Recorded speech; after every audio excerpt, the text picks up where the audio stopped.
회사 후배가 좋아하는 여자와 카톡을 주고받고 있었다. 그런데 자꾸 답장이 늦어지고 대화가 끊어졌다.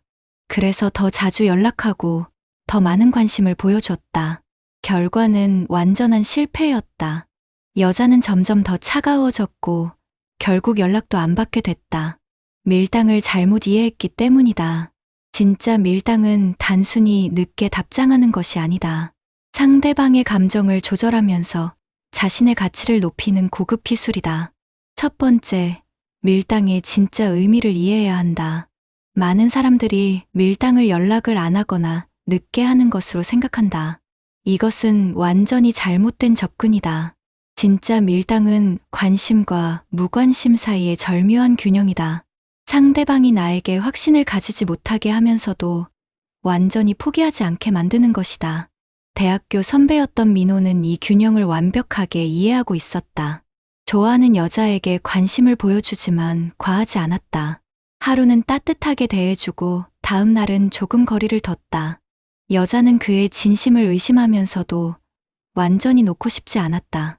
이런 애매한 감정이 바로 밀당의 핵심이다.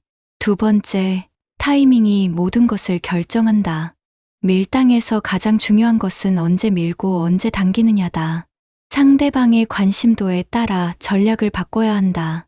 상대방이 나에게 관심을 보일 때는 살짝 거리를 둬야 한다.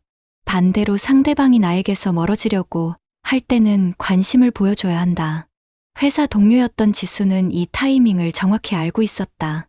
좋아하는 남자가 자신에게 적극적으로 다가올 때는 약간 차갑게 반응했다. 하지만 그 남자가 다른 여자와 이야기할 때는 자연스럽게 끼어들었다. 이런 식으로 상대방의 감정을 계속 출렁거리게 만들었다. 결국 그 남자는 지수에게 완전히 빠져버렸다. 세 번째, 일관성 있는 무관심보다는 변화무쌍함이 핵심이다. 계속 차갑게만 대하면 상대방은 포기한다. 반대로 계속 따뜻하게만 대하면 상대방은 당연하게 여긴다. 진짜 밀당은 예측할 수 없는 변화에 있다. 오늘은 친절하고 내일은 차갑고 모레는 또 다른 모습을 보여주는 것이다. 소개팅에서 만난 현우는 이 변화를 완벽하게 활용했다. 첫 만남에서는 정말 재미있고 매력적인 모습을 보여줬다. 하지만 둘째 만남에서는 조금 무뚝뚝하게 행동했다. 여자는 혼란스러워하면서도 그의 진짜 모습이 궁금해졌다. 셋째 만남에서 다시 따뜻한 모습을 보이자 여자는 완전히 그에게 빠졌다. 이 변화무쌍함이 상대방을 계속 자신에게 집중하게 만든다. 네 번째, 자신만의 바쁜 일상을 만들어야 한다. 밀당을 위해 일부러 연락을 안 하는 것은 가짜다. 진짜 밀당은 실제로 바쁘고 충실한 일상이 있을 때 가능하다. 상대방보다 우선순위가 높은 일들이 있어야 한다. 헬스장에서 만난 상준이는 정말 바쁜 일상을 살고 있었다. 회사 일도 열심히 하고 운동도 빠지지 않고 친구들과의 약속도 지켰다. 그래서 좋아하는 여자와의 약속도 그냥 스케줄 중 하나일 뿐이었다. 여자는 자신이 그의 전부가 아니라는 것을 알고 있었다. 오히려 그래서 더욱 그에게 관심이 생겼다. 자신을 위해 시간을 내주는 것이 특별하게 느껴졌기 때문이다. 다섯 번째, 감정적 거리와 물리적 거리를 구분해야 한다. 밀당에서 중요한 것은 감정적 거리이지 물리적 거리가 아니다. 같은 공간에 있어도 감정적으로는 거리를 둘 수 있다. 반대로 멀리 있어도 감정적으로는 가까워질 수 있다. 동호회에서 만난 태영이는 이 차이를 정확히 알고 있었다. 모임에서 좋아하는 여자와 같이 있을 때도 다른 사람들과 골고루 대화했다. 그 여자만 쳐다보거나 계속 관심을 보이지 않았다. 하지만 집에 가서는 그날 있었던 재미있는 일들을 카톡으로 공유했다. 이런 식으로 물리적으로는 거리를 두지만 감정적으로는 연결고리를 만들었다. 여자는 그의 이런 모습에 더욱 끌렸다. 여섯 번째, 질투심을 자극하되 도를 넘지 않아야 한다. 적절한 질투심은 연애에서 양념과 같다. 하지만 과도한 질투심 유발은 오히려 역효과를 낸다. 상대방이 불안해하는 정도가 아니라 호기심을 갖는 정도여야 한다.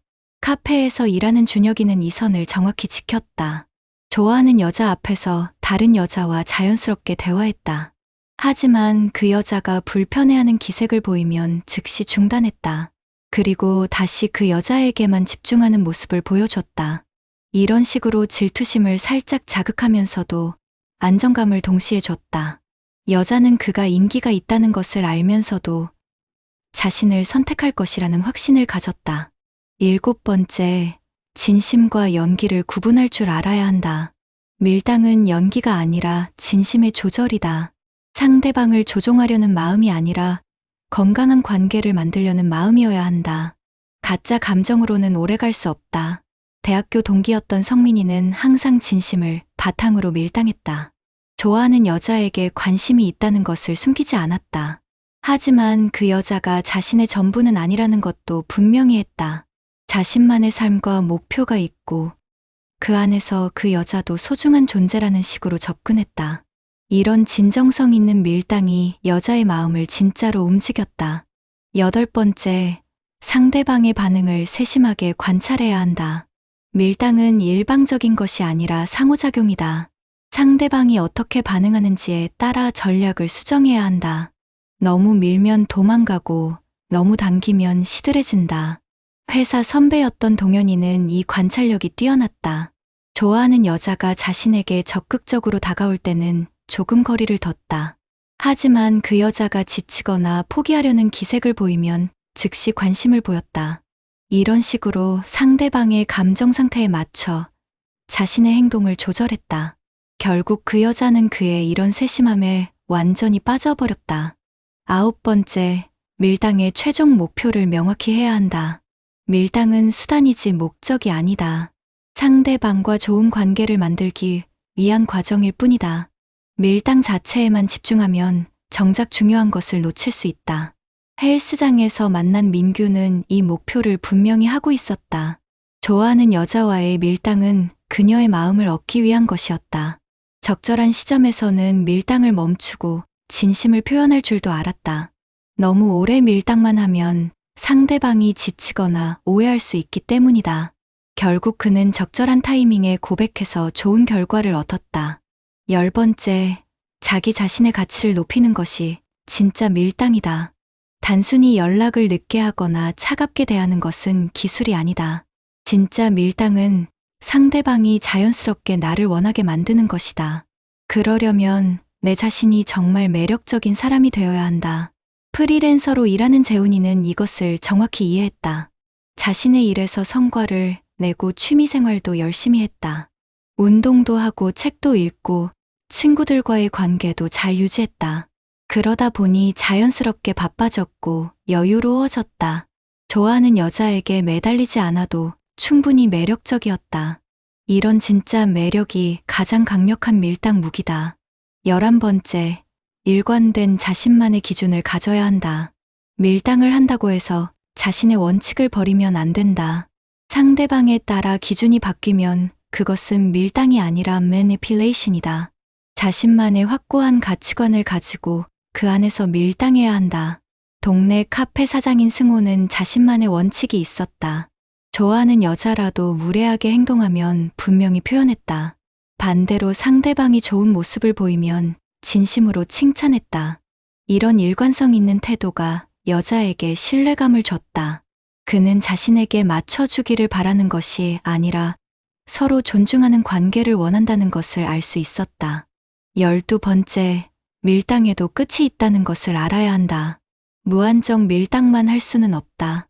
적절한 시점에서는 자신의 진심을 분명히 표현해야 한다. 너무 오래 밀당하면 상대방이 지치거나 다른 사람에게 관심을 돌릴 수 있다. 대학교과 선배였던 혁준이는 이 타이밍을 놓치지 않았다. 6개월 정도 적절한 밀당을 한 후에 진심을 고백했다. 그동안 쌓인 감정과 신뢰가 있었기 때문에 고백이 성공할 수 있었다. 밀당은 시작이지 끝이 아니라는 것을 기억해야 한다. 결국 진짜 밀당은 상대방을 조종하는 기술이 아니다. 서로에게 적절한 긴장감을 유지하면서 건강한 관계로 발전시키는 과정이다. 상대방의 감정을 존중하면서도 자신의 가치를 지키는 균형 잡힌 접근이 필요하다. 단순한 기술보다는 진정성 있는 매력을 바탕으로 한 밀당이 진짜 효과가 있다. 무엇보다 밀당의 최종 목표는 상대방과 함께 행복한 관계를 만드는 것이라는 점을 잊으면 안 된다.